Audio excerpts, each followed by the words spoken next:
بسم اللہ الرحمن الرحیم۔ انسان کو زندگی میں دو چیزوں کی ضرورت ہوتی ہے، ایک صحت اور دوسرا اکنامکس، اقتصاد، پیسہ۔ ایک انسان جو ہے صحت مند ہے لیکن فقیر ہے بیچارہ، مشکلات میں ہے، تو پھر وہ بھی بیچارہ مشکل میں ہے، کیونکہ وسیلہ، ہمارا موضوع وسیلہ چل رہا ہے، تو وسیلہ مولا علی سے آج آپ کو ایک نسخہ سنانا چاہتا ہوں جس نسخے کی برکت سے انشاءاللہ آپ کی اقتصادی حالت بدل جائے گی۔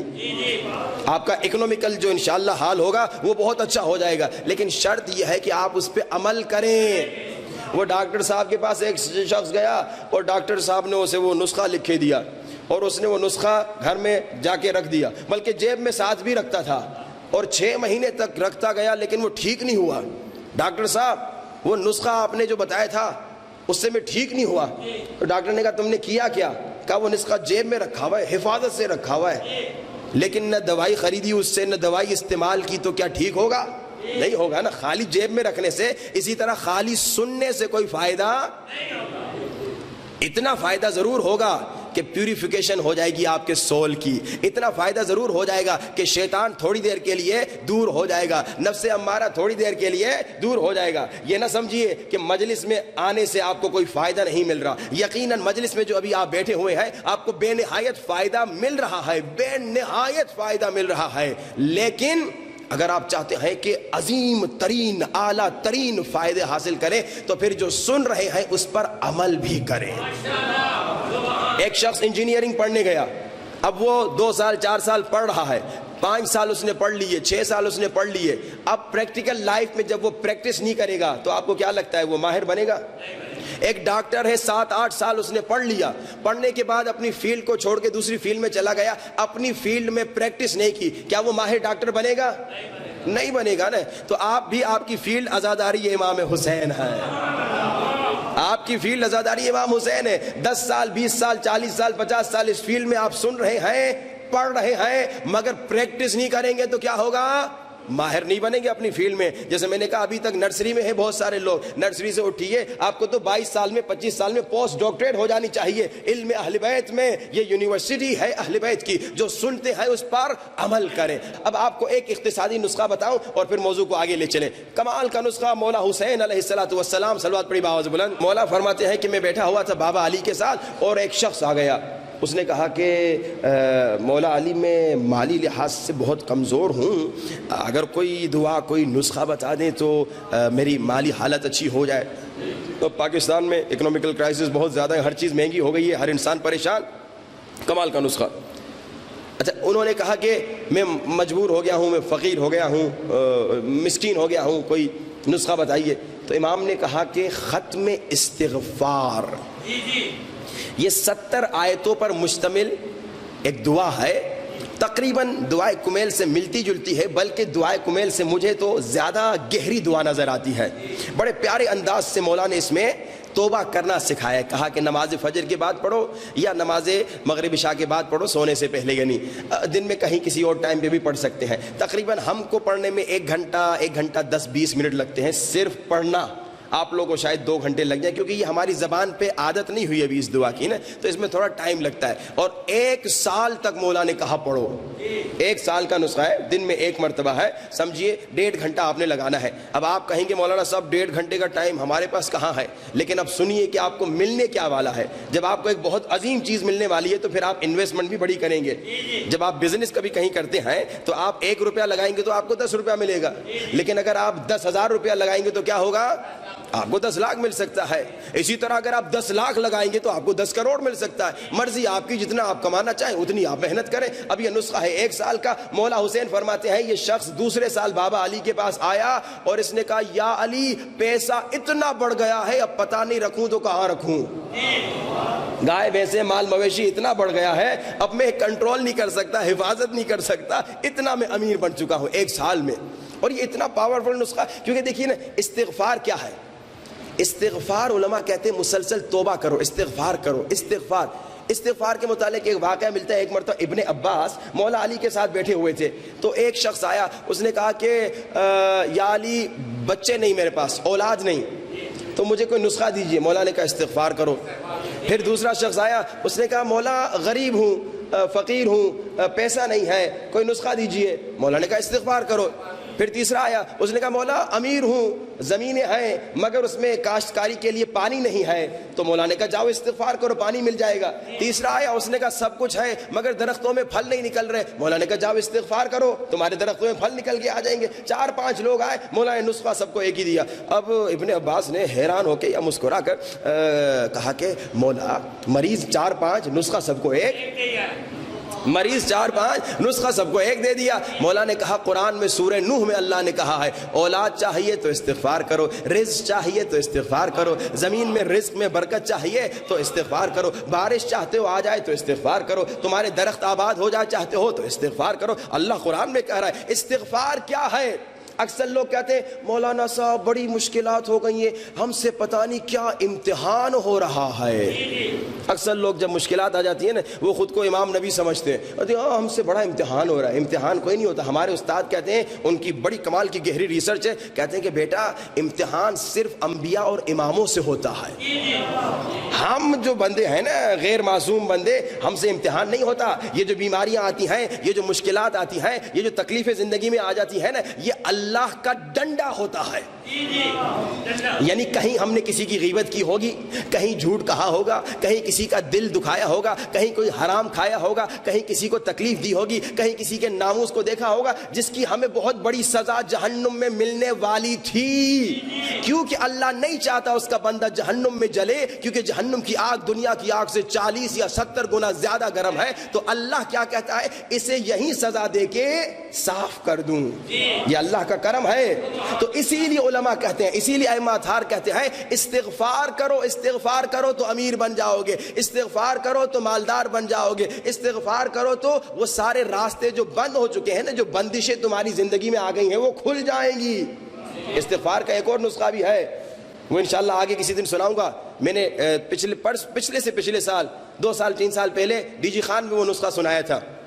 پچھلے سال جب میں وہاں پہ اشرا پڑھ رہا تھا تو 3 محرم یا 4 محرم کو ایک مومن آیا، یہ بھی 1 سال کا نسخہ ہے مولا حسن کا، کہ جسے اولاد نہیں ہوتی اس نسخے پہ عمل کرے۔ تو اس نے پچھلے سال آ کے مجھے کہا مولانا نام بتائیے، الحمدللہ ہم نے 1 سال عمل کیا، ہمیں بچہ ہو گیا۔ تو استغفار بڑا سپر پاور نسخہ ہے۔ لیکن یہ ختم استغفار رزق کے لیے، اس کا میں ایک واقعہ سناؤں۔ مشہد کا واقعہ ہے، ایک طالب علم تھے، بہت غریب، اتنے غریب تھے کہ کرائے کا گھر لینے کا بھی پیسہ نہیں تھا۔ تازہ شادی ہوئی تھی اور بڑی مشکلات میں تھے، لیکن دیندار تھے۔ ہر ولادت شہادت کی مجلس میں آتے تھے، یہ ہر مجلس سے ولادت اور شہادت میں اپنی بیوی کے ساتھ جاتا تھا۔ ایک مجلس میں آیا تو مجلس سے برکت ملتی ہے نا، مجلس میں مولانا صاحب یہی ختم استغفار کا نسخہ سنا رہے تھے۔ مولانا صاحب نے کہا کہ بھائی یہ مولا علی کا نسخہ ہے، 1 سال تک اس پہ عمل کرو تو تمہیں اتنا رزق ملے گا کہ تم خود تصور بھی نہیں کر سکتے کہاں سے آیا۔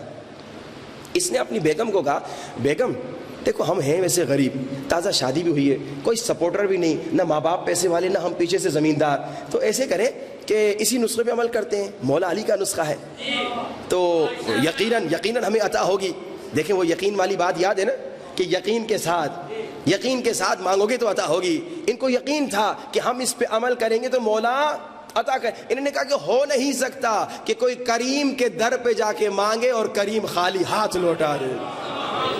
کہا کہ بسم اللہ، ساتھ میں ہم اس پہ عمل کرتے ہیں۔ اور بریکٹ ایک اور دوسری بات کہوں، میاں بیوی ہونے چاہیے ایسے کہ میاں بیوی کو کہے اٹھو نماز تہجد پڑھیں، بیوی میاں کو کہے اٹھو جلدی نماز فجر پڑھو قضا نہ ہو جائے۔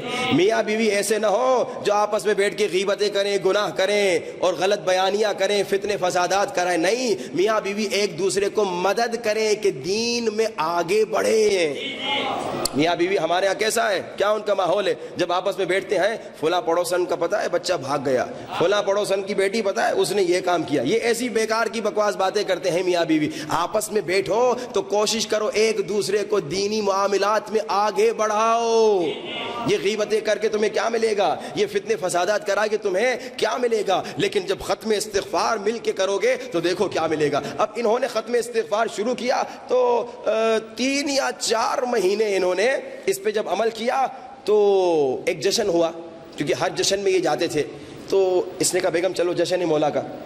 جشن میں آ گئے، جشن کا دن تھا، ایک مولانا صاحب خطیب ذاکر تقریر کر رہے تھے مولانا صاحب، تو ایک بڑا تاجر بیچ میں کھڑا ہو گیا اور اس نے اس کی جیب سے ایک چابی نکالی, کہا کہ مولانا صاحب آج جشن کا دن ہے, میں نے کوئی منت مانی تھی اور میں نے کہا تھا اگر میری فلاں مشکل ٹھیک ہو جائے یا فلاں بزنس میں کامیابی ہو جائے تو میں ایک گھر کسی غریب کو ڈونیٹ کروں گا, ایک گھر میں کسی غریب کو تحفے میں دوں گا.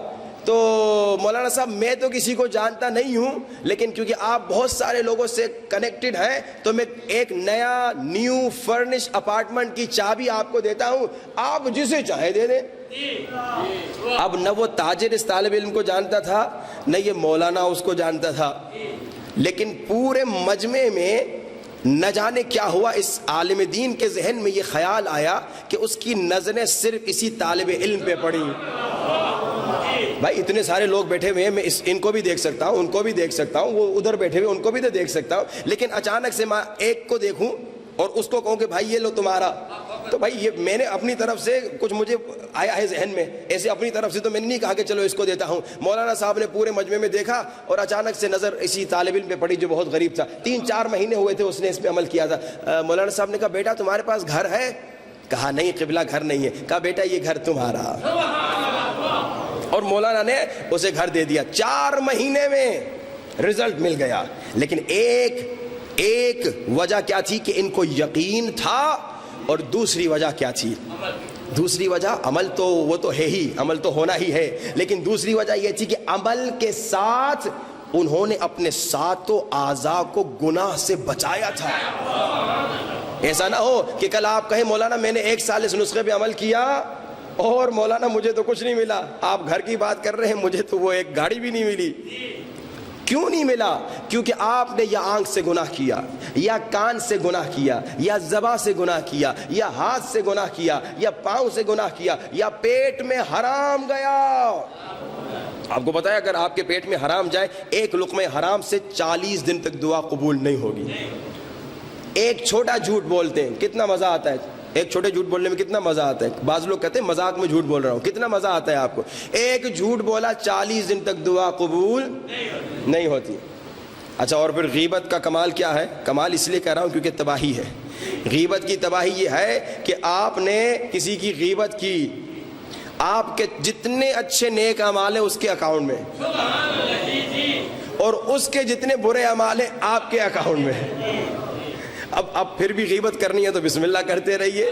وہ ایک عالم دین کو پتا چلا کہ کسی مومن نے میری غیبت کی ہے, کسی مومن نے میری غیبت کی ہے, تو یہ عالم دین بہت سارے تحفے لے کر آئے, بہت سارے تحفے, کپڑے لے کر آئے, کھجورے لے کے آئے, دستک دی, کہا کہ بیٹا یہ آپ کے لیے تحفے ہیں.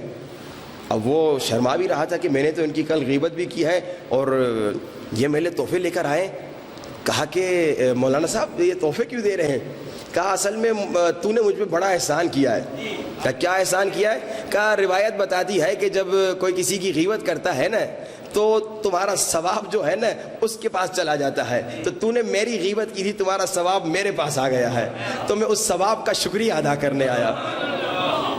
دیکھیے اس میں 2 باتیں ہو گئیں پتہ. ایک تو جب کسی نے آپ کی غیبت کی غصہ نہ کرے بلکہ کہیے اچھی بات ہے, اس کا ثواب میری طرف ہے. اکثر لوگ کہتے ہیں میری غیبت کی تو میں بھی یہ کروں گا, نہیں اسے کرنے دو, اس کا سارا ثواب آپ کے اکاؤنٹ میں آ رہا ہے, ٹھیک ہے نا. اور اگر آپ کی کوئی غلطیاں ہیں اس کے اکاؤنٹ میں جا رہی ہیں, جانے دو, کوئی مسئلہ نہیں. اور جو غیبت کر رہا ہے وہ بھی سمجھ لے کہ اتنی محنت کی, 20 سال 30 سال ثواب کمایا, وہ ایک غیبت میں مفت میں چلا گیا. تو ایسا کام انسان جب کرے گا تو پھر 1 سال آپ اس نسخے پہ عمل بھی کرتے رہیں گے, آپ کو رزلٹ نہیں ملے گا. رزلٹ کب ملے گا؟ وہ موٹے والی مثال تو آپ کو یاد ہے نا, دوبارہ سنانے کی ضرورت نہیں ہے نا, پکی بات ہے نا کہ بھائی موٹے کو ڈاکٹر نے کہا موٹے بھائی اگر پتلے ہونا چاہتے ہو تو ایکسرسائز کے ساتھ کھانے پر بھی کنٹرول کرو. اسی طرح اگر یہ جتنے نسخے میں نے بتائے ہیں, اگر آپ چاہتے ہیں ان نسخوں سے آپ کی زندگی بدل جائے تو اس نسخے پہ عمل کرنے کے ساتھ گناہ پر بھی کنٹرول کرو. اور اگر گناہ پہ کنٹرول نہیں ہوگا آپ 10 سال تک کریں, کوئی فائدہ یعنی آپ کو اس کا اجر ملے گا, لیکن جو رزلٹ آپ لینا چاہتے ہیں وہ رزلٹ آپ کو نہیں ملے گا. تو خدا را یہ کوشش کریں جو چیزیں سنتے ہیں اس پہ عمل کریں.